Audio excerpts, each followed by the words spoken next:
In today's episode, we're going over why physical therapists need to communicate with other personal trainers and strength coaches and how to do it. We're joined with our special guest, Tony Gentilcore. Let's go.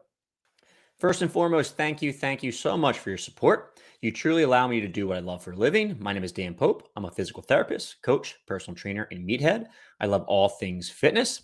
This is the Fitness Pain Free Show where we help coaches and physical therapists like you get your patients and clients out of pain and back to training in the gym where they belong. If you're watching this on YouTube, help me out by hitting that like button, comment, and subscribe to the channel. If you're listening to this via podcast, leave me a positive rating and review. It helps a ton. Thanks, and let's get rolling. If you want to support me that extra step further, consider subscribing to Fitness Pain Free Insiders. It's a comprehensive educational resource and toolkit for the fitness and rehab professional. Think Netflix, but for trainers and physical therapists.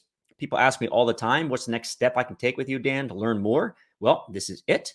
It is premier content from myself. I've been making this for the past 5+ years or so.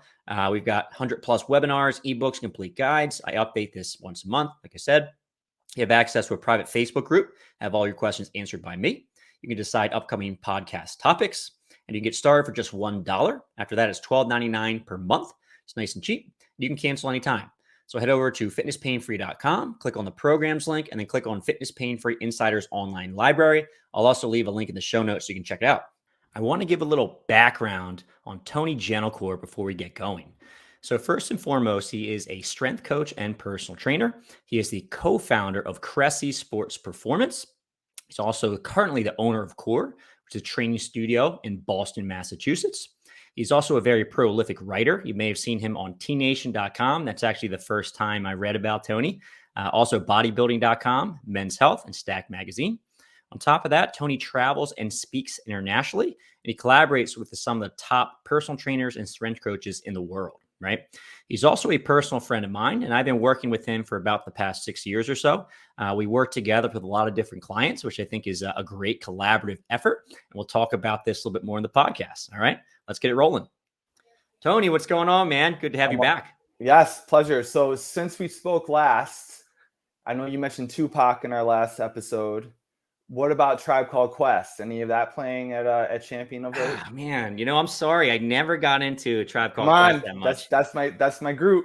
I got to do it, man. I got to get back there, and it's pretty safe. Like you don't have with them. You don't have. I mean, they swear every now and then, but you don't. But they're kind of like a safe group to listen to in a public setting. So you're not really gonna offend many people listening to Tupac. You get a little bit hit or miss.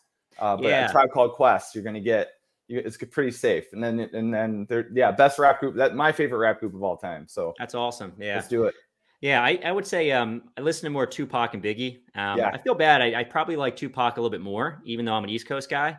But I feel like sometimes Tupac's message was a bit better, so I'm more drawn to his stuff. But I don't know. I see how it is, Dan. I'm sorry. Yeah, I'm sorry. Anyway, let's talk about some stuff relevant to the yes. No one wants our take on 90s hip hop. I get it. All right, good. So today's topic is why physical therapists need to communicate with strength coaches and personal trainers. So I'm a physical therapist. My name is Dan. This is Tony, strength coach. I'm the lowly personal trainer of the duo here. The duo here, yeah. One of the things I wanted to talk about is the benefits of working together with a really good strength coach and personal trainer, right? I used to be a personal trainer only, not a physical therapist. And it was actually quite tough to find physical therapists that were into kind of strength and fitness. But as I became a physical therapist and tried to be the physical therapist that worked with strength and fitness, I found a lot of personal trainers to work with and other physical therapists that were like-minded. And when I started collaborating with more strength coaches and personal trainers, started getting much better outcomes for my patients, right? One of the thoughts is like, if you refer out to someone like a personal trainer, you're losing business, or I think that's kind of hogwash. I think that if you refer out to the right person, horrible take. Two brains are better than one, right? And I think it's important that professionals kind of stay in their lanes because, I, as a personal trainer, and, when I was doing this full time, I was decent at personal training, but I'm not the best. I don't do this every single day. Why should I feel that I'm better at writing fitness programs than someone like yourself who does it every single day, who's an expert, who does all the continuing education, travels and speaks about this? So I think there's benefit to working together. What's your take on this? That's a great take. I think I love the idea of like, two eyes is better. Two sets of eyes is better than one is a home run to me. I just like it when I question myself. Like sometimes it's just nice to have um, someone like yourself who I think I mentioned this in the last podcast we did, who has a keener eye on assessment and diagnosing. And so, I mean, because sometimes I can have an idea of what's going on and like what needs to be happening, but like someone who has more education on stuff and knows a different lane than myself, it gives me more information to work with. And they often, and you often give me ideas of like, well, why didn't I think of that? Like it doesn't, sometimes I'm reminding myself, especially when working with you, when you and I share clients, is like, you don't have to make things more complicated than they have to be. Uh, Really, the simple stuff will always work. And then it doesn't have to be like this elaborate looking, fancy looking, like ADD approach to rehab and training. So, I love the idea of staying in your lane. And, I love the idea of collaborating with other fitness professionals. It's only going to have greater outcomes for our clients. And to that point of like, either whether a physical therapist or a personal trainer out there fearing that they're going to lose a client for referring out, that's never happened. Anytime I've referred a client to a physical therapist, maybe an Olympic coach, or even CrossFit, they're very appreciative. And if anything, they know that you have their best interests in mind. And more often than not, they're going to stay loyal. And even if the client does leave, like I had a client who was very much interested in Olympic lifting a few years ago. I don't do a lot of Olympic lifting. I don't have experience in it. I don't know how to coach it. So I referred her out to a coach in the Boston area who does that. And she was very happy. She's like, oh my God, I found my people. This is great. She's referred clients to me. So it's never a bad thing to refer out and get extra help. If anything, it's only going to help. Yeah, that's awesome. So it's kind of like I just did this the other day with a power lifter that had some injuries, and I was coaching him, right? And I was writing programming for him, and he just got to the point where he's beyond my skill set, Mm-hmm. And I have a bunch of like really, really good specific powerlifting coaches. Like, you know what? You're asking me all these questions about what to do to prepare for a competition coming up. You need to talk to the expert. This is not me anymore. Yeah. And they're super appreciative. Like, oh my God, thank you so much for referring me out. And like, that's really working towards their goals, And to your point, like they refer back because of that. Yeah. They tell their friends and There's family. no doubt. There's no doubt that individual is going to refer friends of theirs to you, family members to you.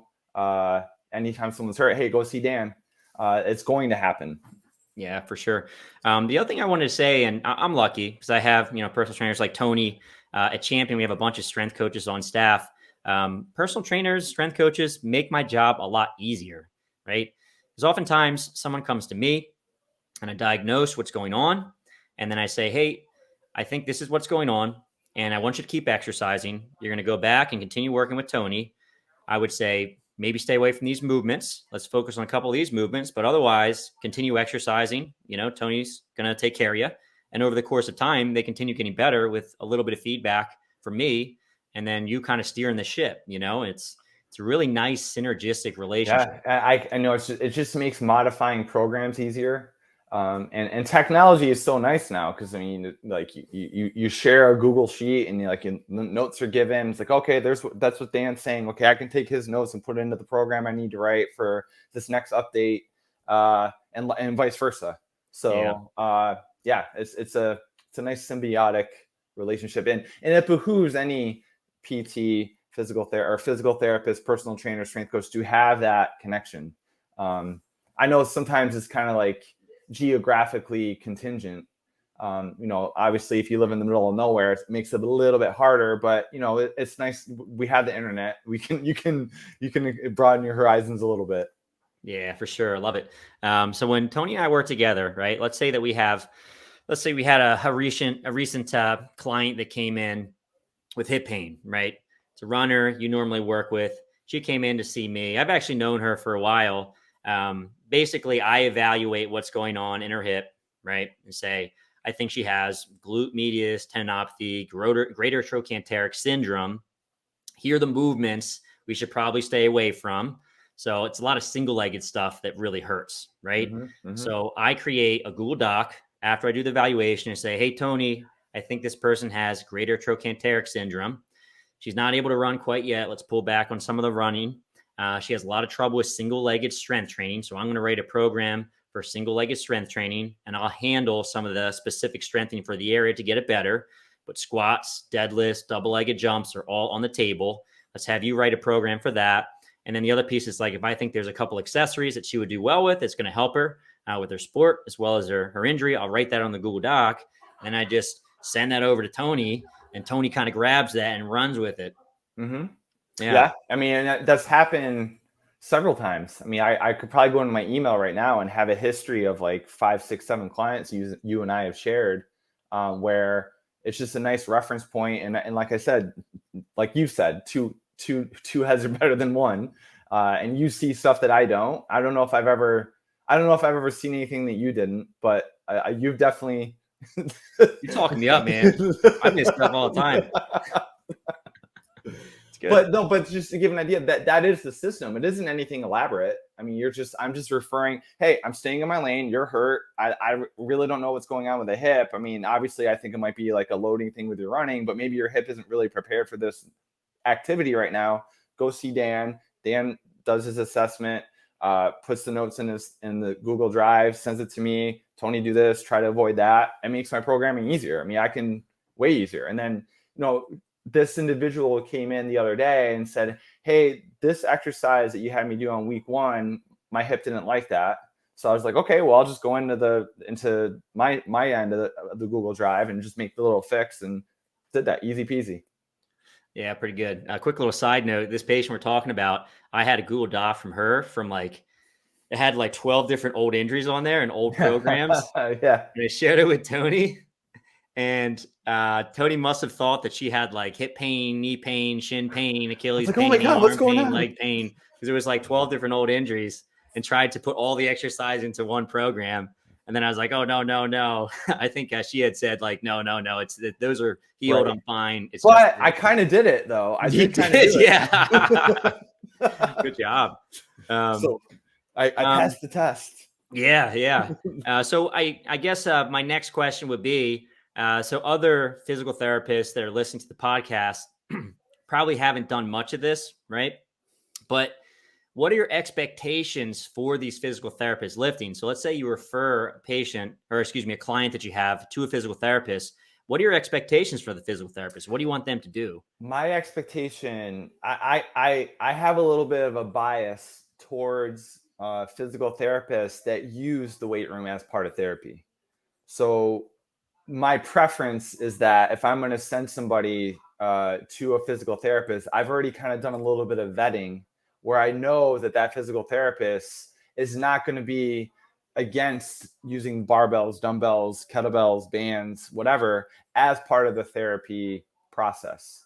So that's what I'm looking for personally. And this is not to say that anyone who just does manual therapy or whatever is off the table. That's certainly not what I'm saying. But that would be probably the first step. Second step is my expectation is like, I would love to get some feedback, homework, like what should be done. It shouldn't just be like, okay, go see so-and-so. And then it's like crickets chirping. But to me, that's a red flag. I was like, well, so what did they say? To me, it's common sense. There should be some kind of communication here. I was like, which is what you and I do. Like Google Sheet, it's nothing elaborate. I mean, it's not too time intensive or labor intensive. It's just like jotting down some notes, and I write back, and we're off on the races. So those would be the two things that I'm looking for. Is that just that there is a strength component, there's a gym component to the rehab, and that there's just going to be an open communication. Love it. I know we already talked a little bit about this, but how does your programming and training change based on the feedback from the physical therapist? It's most of the time it's a subtle reminder to just say like, keep it simple. Like like understand that we have to audit our programs. Whenever I present and talk to other fitness professionals, especially around this idea of training around injury or working around injury with your clients, is like the first step to that is auditing our programs. Because like we often kind of jump to the conclusion that, oh, it's a musculoskeletal issue, or something is weak, or something's dysfunctional. Really it's a loading issue. Like a lot of times as the personal trainer, as the strength coach, we kind of overstepped their what's the word I'm looking for? Their capacity, their work capacity on a certain movement or certain program, where we're just kind of loading them too quickly. So a lot of times it's a nice reminder of like, oh, I got to kind of scale it back a little bit and kind of bring it back to this step, and then progress accordingly from there. So if anything, getting that feedback is just a nice little reminder to pull back the reins a little bit and bring it back, and then just progress accordingly from there. Yeah, that's cool. And you already talked about this a little bit, but how do you go about finding good physical therapists? I'd say good, but I think the right fit is maybe the right. Yeah. Go ahead. Well, I've been very fortunate and lucky in that when I live in a pretty dense city of pretty good fitness professionals. I mean, there's many to choose from in Boston, so we're very lucky in that regard. When I was still in New York, I mean, I grew up near the Syracuse area, and I remember reading an article on Elite FTS from a guy who's a physical therapist who's in Syracuse. And he was the first Pope, Michael Pope. I don't know if you remember that name, if you ever heard of his name, but it was another Pope that I corresponded with. And he ended up being awesome. Like, cause I knew he was very similar. Like he was into the weight room. Like he understood that should be part of rehab. And I remember going to him myself, cause I had a knee issue I was working around. And so I went and saw him. But and Dean Somerset's written about this a few times too, on how to best go about, if you're a personal trainer or physical therapist and you're looking to network that line. So personal trainers looking for physical therapists, or physical therapists looking for good personal trainers, send out an email, say, hey, I would love to connect, or come shadow you for a day or for a couple hours, just to kind of see what you're doing. And, or meet up for a coffee or something. But usually, I've had many people reach out to me saying, I just want to come like just hang out for a couple hours, see what you're doing with your clients, and we'll go from there. And if you're a personal trainer and you're trying to make a network with a physician, physical therapist, certainly reaching out and say, hey, I would love to just kind of shadow observe. I won't say a peep. I'll keep my mouth shut. Just my eyes only. That's usually a way to go too. So, it's just using our communication skills to broaden your network. Yeah, and I agree with you. It's I think for us, we're active in social media. We put ourselves out there. We travel, we speak, meet a lot of people, right? Mm-hmm. We're also in an area that's really dense with physical therapists and personal trainers. There's a lot of really high quality ones around there. But it's amazing how naturally this happens if you're just active in the community. Sure. You meet a lot of people, and I had a lot of great trainers just come through the door at my facility, that didn't know they were a trainer, didn't know who they were. And then as we kind of started talking and working together, and I was just trying to rehab their injuries, we became good friends and good referral networks, Yep.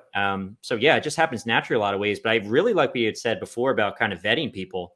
I've had a few bad experiences at the beginning of my career as a personal trainer, referring out to some physical therapists, and then the clients being mad at me because the physical therapist would blame me for doing deadlifts or overhead press or bench press. Yeah, of course, you got hurt because you're doing kettlebell swings, right? So nobody wants that, right? The reason why you refer out is not so you can, get fired by your client, right? Trying to help that individual. So I do think that it is important to kind of vet the physical therapists around you and refer to someone who's going to support you, right?